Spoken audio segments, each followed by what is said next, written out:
ये तस्वीरें देखने के बाद जो सोच सबसे पहले आपके जहन में आई वो क्या थी? अगर आप एक मर्द हैं और आपका सबसे पहला ख्याल इन औरतों के साथ सेक्स से रिलेटेड था, तो इसका मतलब है कि शायद आप भी औरतों को ऑब्जेक्टिफाई करते हैं। आइए समझते हैं जरा डिटेल में क्या मतलब होता है किसी इंसान को ऑब्जेक्टिफाई करने का और कितने बुरे असरात होते हैं ऐसी सोच के हमारे दिमाग और सोसाइटी पर।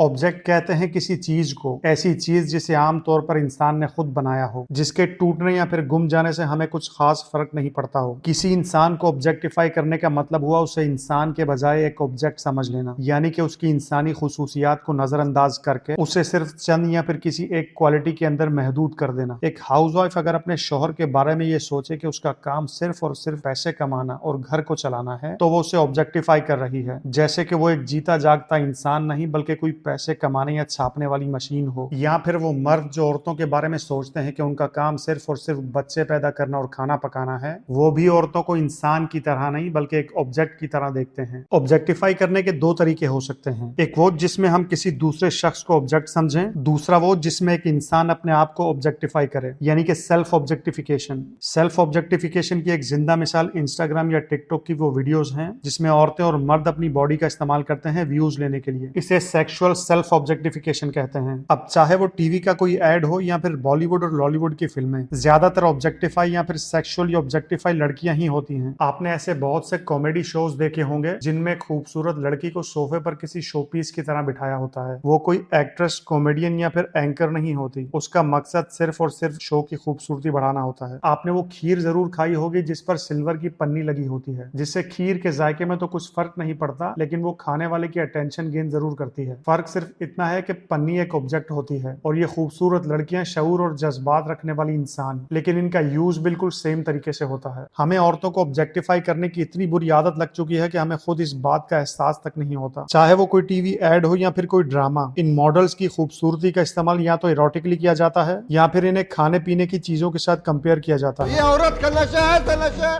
ये कम वक्त कच्चा पानी से उतरता भी नहीं है।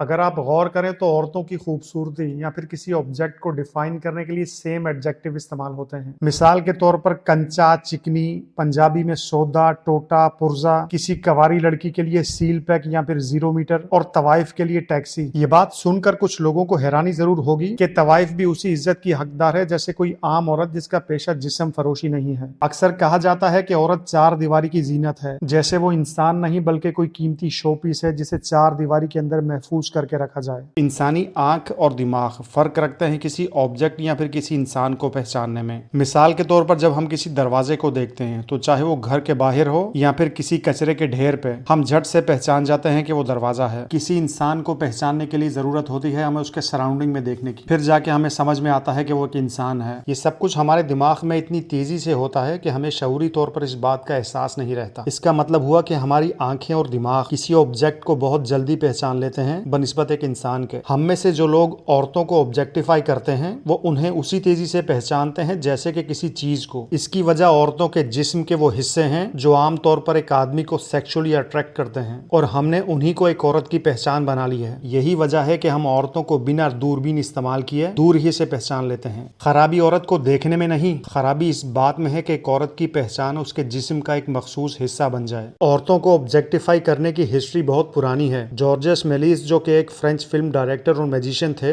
इनकी एक famous film the vanishing lady जो कि 1896 में रिलीज हुई थी। इसमें ये एक औरत को कुर्सी पर बिठाकर उसको गायब करके उसकी जगह एक ढांचे को ले आते थे। अगर आप गौर करें तो इस एक्ट का मकसद गायब करना है, तो औरत की जगह कुछ भी दिखाया जा सकता था। यहाँ से शुरुआत होती है औरतों को एक डेकोरेशन पीस के तौर पर मैजिक एक्ट में पेश करने की। इस फिल्म के बाद 20वीं और 21वीं सदी भरी पड़ी है ऐसे मैजिशियन से जो अपने जादू के जौहर दिखाते वक्त इसी तरह औरतों को एज अ ऑब्जेक्ट इस्तेमाल करते आए हैं। कहीं इन्हें दो हिस्सों में काटा जाता है या फिर पानी की ताकत से हवा में दिखाया जाता है। इन सब चीजों से एक ही मैसेज डिलीवर होता है कि औरत ऑब्जेक्ट, खूबसूरती या फिर डेकोरेशन पीस में कुछ खास फर्क नहीं होता। यही वजह है कि दुनिया में कुछ लोगों का ऐसा मानना है कि औरतें बेवकूफ होती हैं, खास तौर पर अगर वो खूबसूरत हों तो। औरतों को ऑब्जेक्टिफाई करने या फिर नीचा दिखाने में हमारी मूवीज ने भी कोई कसर नहीं छोड़ी। या तो इन्हें मर्दों का गुलाम दिखाया जाता है, प्यार से दे रहे रख लो, वरना थप्पड़ मार के भी दे सकते हैं। यहाँ फिर आइटम सॉन्ग्स में मर्दों की जिनसी प्यास बुझाने वाली कोई चीज, बॉलीवुड हो या फिर लॉलीवुड, ये मैटर नहीं करता। जो एडजेक्टिव इस्तेमाल किए जाते हैं वो सेम हैं। बहुत कम ऐसी फिल्में हैं जिनके लीड रोल में एक औरत थी और उसने अच्छा बिजनेस किया हो। किसी भी मुल्क का आर्ट, टेलीविजन, सिनेमा उसकी सोसाइटी के अक्स होते हैं। जाहिरी तौर पे ऐसा लगता है कि इनका मकसद सिर्फ और सिर्फ हमें इंटरटेन करना है, लेकिन ये आर्ट एक पावरफुल एजेंट की तरह होता है जो हमारे सोचने समझने के अंदाज और मॉरल वैल्यूज को तब्दील करने की ताकत रखता है। आर्ट हमारे दिमाग में नए आइडियाज को जन्म देने के साथ साथ हमारे समाजी बदलाव को भी प्रमोट करता है। और इस दुनिया में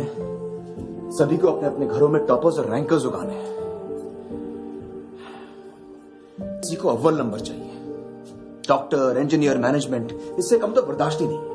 तारे जमीन पर और 3 इडियट्स जैसी फिल्मों ने एक आम इंसान के अंदर शऊर पैदा किया, एक नए अंदाज से सोचने का, बच्चों, उनकी तरबियत और पढ़ाई को लेकर। क्वीन, दंगल और सीक्रेट सुपरस्टार जैसी फिल्में जो ये एहसास दिलाती हैं कि हमारी सोसाइटी में औरत होना ना तो कोई जुर्म है और ना ही कोई माजूरी। मेहनत और जज्बे के साथ हम अपनी जिंदगी और किस्मत को पूरी तरह से बदल सकते हैं। पूरी सोसाइटी को बदलना एक आम इंसान के बस की बात नहीं, लेकिन एक आम इंसान अपनी सोच को जरूर बदल सकता है। अच्छे अल्फाज इस्तेमाल कीजिए इंसानों के लिए, खास तौर पर औरतों के लिए। अच्छा और हेल्दी कंटेंट देखने की आदत डालिए।